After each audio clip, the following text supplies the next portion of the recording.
teman-teman semuanya, kulum-kulum dikunyah-kunyah. Assalamualaikum semuanya. Balik lagi dengan saya Aisyah Dwi Ramadanti, si tukang review dengan NIM 2213400009. Oke, pada video kali ini saya akan mereview kembali materi pada pertemuan kedua di mata kuliah Public Speaking dengan dosen pengampu Bapak Adi Kusuma. Oke teman-teman, pada pertemuan kedua di mata kuliah Public Speaking minggu kemarin kami membahas, yaitu satu ada pengertian dari Public Speaking, yang kedua ada apa alasannya untuk kita menguasai Public Speaking. Juga yang ketiga ada bagaimana caranya agar kita menjadi speaker yang baik. Oke, pada pembahasan pertama yaitu ada pengertian dari public speaking. Seperti yang sudah saya jelaskan di learning journal kemarin pada pertemuan pertama, yaitu public speaking adalah sebuah proses berbicara yang dilakukan di depan umum kepada kelompok atau perorangan secara terstruktur untuk menyampaikan informasi atau pesan dalam bentuk tulisan, lisan, suara, gambar, atau simbol dengan tujuan tertentu. Oke, pembahasan yang kedua yaitu apa alasannya kenapa kita ini harus menguasai public speaking. Yang pertama yaitu banyaknya orang sukses yang berawal dari good speaker. Kenapa bisa dinyatakan demikian? Karena modal awal dari semua pekerjaan dan juga profesi itu jelas untuk kita memiliki public speaking yang baik. Nah, yang kedua yaitu tuntutan zaman dan juga teknologi. Kenapa bisa dibilang demikian? Seperti yang sudah kita ketahui bahwa dengan perkembangan zaman dan juga teknologi yang begitu pesat pada saat ini, maka kita ini jangan sampai kalah dengan perkembangan itu. Maka kita juga harus upgrade agar kita mempunyai public speaking yang baik. Nah, yang ketiga yaitu ada tuntutan profesi. Kenapa bisa dibilang tuntutan profesi? Misalnya di masa depan nanti saya menjadi seorang konselor, yang dimana modal awal dari seorang konselor itu yaitu memiliki public speaking yang baik.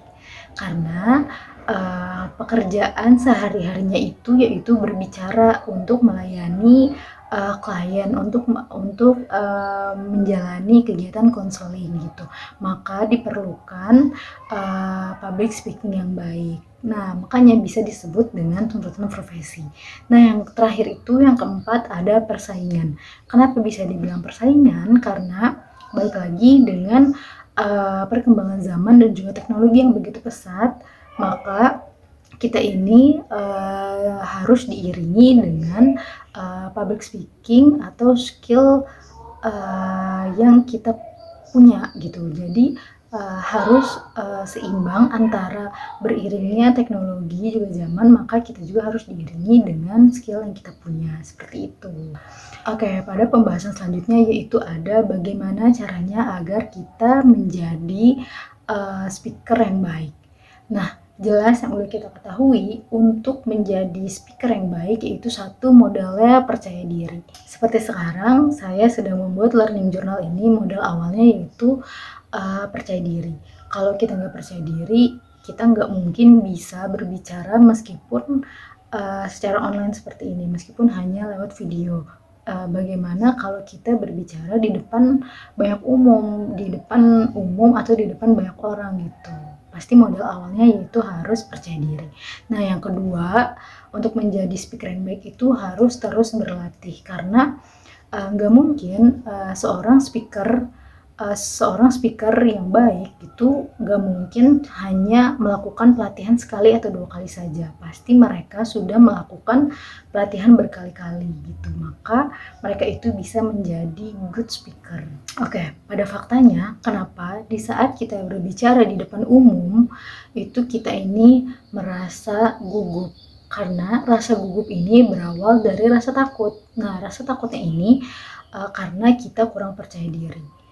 Untuk mengatasi permasalahan tersebut, maka kita ini harus bisa meyakinkan diri kita bahwa kita itu bisa melawan keraguan itu tersendiri. Juga kita ini bisa melawan rasa takut itu, seperti itu teman-teman. Nah, solusi apa yang tepat agar kita menjadi speaker yang baik?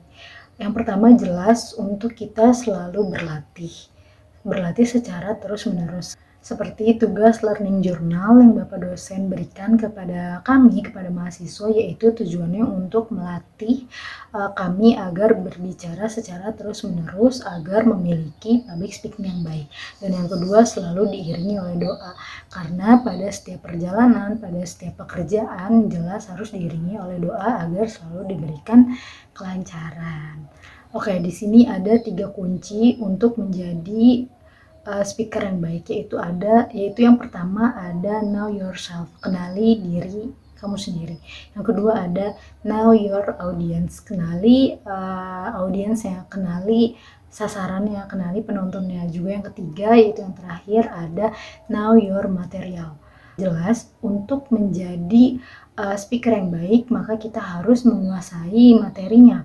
Jadi nggak mungkin kita berbicara di depan itu kalau kita nggak menguasai materinya, maka kita ini akan terbata-bata. Dan juga nggak mungkin kita udah sampai di depan, kita ini masih mikir, oh materi selanjutnya apa ya, kayak gitu. Karena dengan seperti itu, audiens atau sasaran penontonnya itu akan lebih bingung untuk mencerna informasi atau pesan apa yang akan kita sampaikan. Maka harus kita kuasai materinya. Oke, seperti itu review pembahasan pada pertemuan kedua di mata kuliah Public Speaking Selasa kemarin. Oh iya, pada pertemuan kedua kemarin kebetulan saya ditunjuk untuk berbicara di depan, dan sejujurnya saya ini cukup tegang dan belum bisa mengatur emosi saya, belum juga bisa mengatur audiensnya, saya belum bisa mengenali audiensnya, saya juga belum bisa menguasai materinya. Tapi alhamdulillah berkat dorongan dari teman-teman dan juga dari Bapak dosen sendiri, jadi saya mampu berbicara di depan meskipun masih kurang baik seperti itu. Oke teman-teman, mungkin cukup sampai sini saja learning journal pada pertemuan 2. Saya ucapkan terima kasih dan saya pamit undur diri. Wassalamualaikum warahmatullahi wabarakatuh. Thank you for watching. Bye-bye.